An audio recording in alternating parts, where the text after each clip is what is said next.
बिहार विधानसभा चुनाव में कांग्रेस गठबंधन की करारी हार और जन सुराज पार्टी के लगभग सभी उम्मीदवारों की जमानत जब्त होने के बाद एक बार फिर प्रशांत किशोर सुर्खियों में है।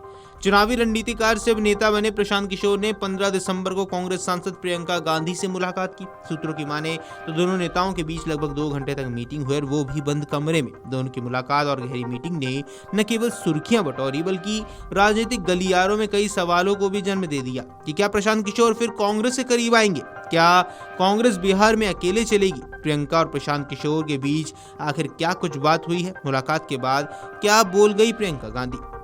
दरअसल सूत्रों के मुताबिक पीके ने हाल ही में कांग्रेस महासचिव प्रियंका गांधी वाड्रा के साथ एक बंद कमरे में बैठक की, जिससे राजनीतिक हलकों में नई अटकलें लगने लगी हैं। बैठक लगभग 2 घंटे चली, जिसमें दोनों ने उत्तर प्रदेश और बिहार जैसे उत्तर भारतीय राज्यों में मौजूदा राजनीतिक परिदृश्य पर चर्चा की। दोनों के बीच ये मुलाकात भी ऐसे समय पर हुई है जब बिहार चुनाव में जन सुराज पार्टी का प्रदर्शन बेहद निराशाजनक रहा।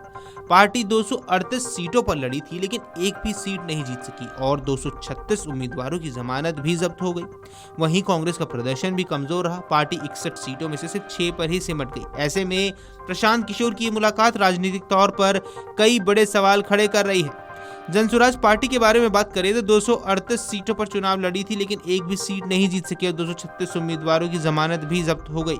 तो वहीं कांग्रेस का प्रदर्शन भी कमजोर रहा और पार्टी 61 सीटों में से सिर्फ 6 पर सिमट कर रह गई।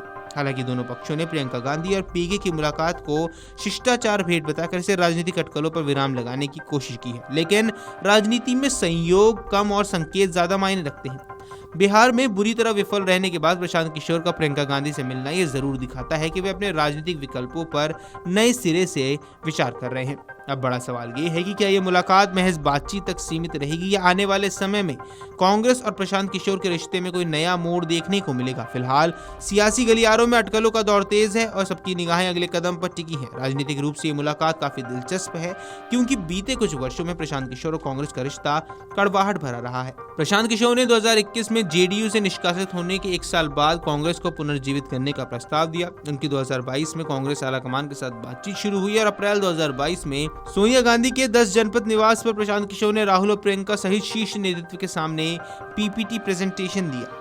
तत्कालीन कांग्रेस अध्यक्ष सोनिया गांधी ने प्रशांत किशोर के प्रस्तावों पर विचार के लिए एक पैनल गठित किया। कुछ दिन बाद सोनिया ने कांग्रेस की राजनीतिक चुनौतियों के लिए एम्पावर्ड एक्शन ग्रुप बनाया और किशोर को इसमें शामिल होने का न्योता दिया, लेकिन किशोर ने इसे ठुकरा दिया क्योंकि वे इस ग्रुप में सिर्फ सदस्य बनकर शामिल होने के बजाय अधिक अधिकार और स्वतंत्रता चाहते थे। कांग्रेस के वरिष्ठ नेताओं, जिनमें प्रशांत किशोर का प्रेजेंटेशन देखने वाले G23 समूह के सदस्य भी शामिल थे, उन्होंने किसी बाहरी व्यक्ति के इशारे पर पार्टी संगठन में बदलाव का विरोध किया और उन्हें प्रशांत किशोर पर पूरा भरोसा नहीं था। वीडियो डेस्क अमरउजाला.com। अगर आप ये वीडियो YouTube पर देख रहे हैं तो हमारे चैनल को सब्सक्राइब कर बेल आइकन दबाएं और Facebook पर देख रहे हैं तो हमारे पेज को लाइक करें।